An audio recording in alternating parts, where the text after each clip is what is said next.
Splitsvilla में सब प्यार ढूंढने आते हैं। किसी का प्यार शो के बाहर भी कुछ वक्त के लिए टिका रहता है, तो किसी का शो के अंदर ही किसी और के साथ कनेक्शन बनने की वजह से टूट जाता है। लेकिन इस साल तो सबसे क्यूट और सबके फेवरेट कपल का कनेक्शन एक दिन में ही टूट गया।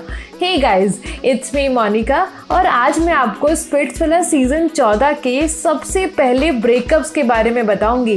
वीडियो बहुत ही इंटरेस्टिंग होने वाला है, इसलिए आपसे रिक्वेस्ट है कि वीडियो को अंत तक ज़रूर देखें। और अगर आप मेरे चैनल पर नए हैं और मेरी तरह आप भी छोटे और बड़े पर्दे की गॉसिप पे इंटरेस्टेड हैं तो चैनल को सब्सक्राइब ज़रूर करें।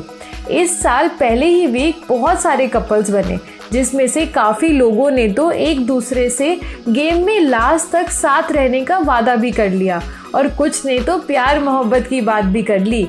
इन सब कपल में ऑडियंस के सबसे फेवरेट कपल थे उर्फी जावेद और कशिश का पेयर। दोनों को पहले ही मुलाकात में अट्रैक्शन हो गया था और सही बताओ तो उनकी बातों से साफ दिख रहा था कि दोनों बहुत ही रियल फीलिंग्स रखते हैं एक दूसरे के लिए। और ये फीलिंग्स इतनी रियल थी कि ऑडियंस दोनों को लास्ट तक साथ देखना चाहते थे और इस साल का विनर समझ रहे थे। लेकिन अब एपिसोड में कुछ और ही देखने को मिला। हुआ कुछ ऐसा कि डोम सेशन में ऋषभ ने बताया कि कशिश ने उर्फी के लिए बहुत ही गंदी बात बोल दी। कशिश ने बोला कि उर्फी इस सीजन में 4-5 लड़के तो घुमा ही लेगी।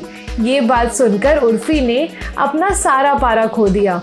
उनको कशिश से ऐसी बातों की उम्मीद ही नहीं थी। एक्चुअली मेरे को भी नहीं थी, क्योंकि जिस तरह से एक टास्क के बाद कशिश रोने लगे थे सिर्फ इतनी सी बात से कि उन्होंने टास्क जीता पर उसके बाद भी वो उर्फी से मिलने नहीं जा पा रहे हैं, वो इमोशनल हो गए।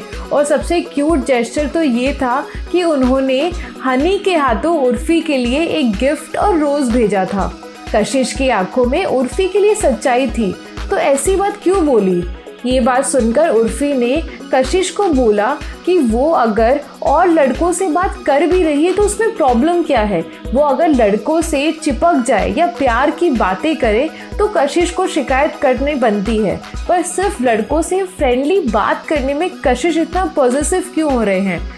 ये सब बात सुनकर कशिश को लगा कि वो और उर्फी बहुत ही डिफरेंट पर्सनैलिटी है। एक तरफ जहाँ कशिश बहुत इमोशनल पर्सन है, वहीं दूसरी ओर उर्फी आउटस्पोकन है, जो बात दुनिया जानती है। तो मुझे नहीं लगता कि कशिश को इस बात से कोई प्रॉब्लम होनी चाहिए। रिलेशनशिप ट्रस्ट पर चलता है और इन दोनों के बीच अब वो नहीं रहा, इसलिए दोनों ने अलग होने का फैसला कर लिया। और अब दोनों के बीच की ये मिसअंडरस्टैंडिंग आगे कभी ख़त्म होगी कि नहीं, वो तो वक्त ही बताएगा। इन दोनों के अलावा एक और सो कॉल्ड ब्रेकअप हुआ आगाज़ और श्रेया का। श्रेया और आगाज़ के बीच उनकी पहली डेट पर एक स्पार्क दिखा था और श्रेया को यकीन था कि वो दोनों आगे साथ खेलेंगे। लेकिन जैसे ही आगाज़ की मुलाकात आराधना से हुई, जिनको सौम्या ने उनके लिए पसंद किया था, वो श्रेया को भूल ही गए और उनसे सेकंड मीटिंग में बात ही नहीं की। श्रेया को ये देखकर बहुत हर्ट हुआ और उन्होंने आगे कभी भी आगाज़ से बात ना करने का फैसला ले लिया।